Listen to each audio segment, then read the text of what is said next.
За последние вот буквально несколько недель, которые мы с вами не общались, как вы сами можете увидеть, здесь сделано очень многое. Кстати, установлено вот сам сухой фонтан, который будет вот здесь сзади вас находится.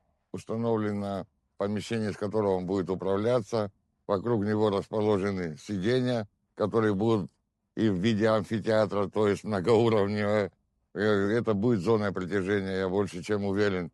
Также уложены тротуарные плиты, как видите, на протяжении всего парка, столбы освещения.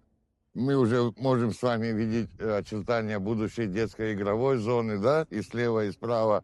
И также, на что хотелось бы обратить ваше внимание, это на насаждения, которые были привезены, более 2000 насаждений, которые будут высажены по периметру всего парка с учетом и местного колорита, и местного климата. Все это было подобрано, в том числе и с помощью или поддержки местной администрации.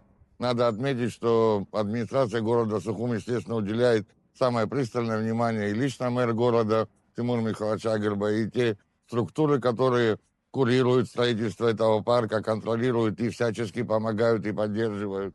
То через небольшой промежуток времени, буквально, я думаю, в течение месяца мы с вами станем свидетелями открытия этого парка и тому, как будут рады открытию этого парка и жители нового района, да и всего города Сухум. Местные жители крайне, знаете, заинтересованно относятся к этому строительству, подходят, общаются с рабочими, со строителями. Ко мне подходят, интересуются, а что это будет, а что как будет.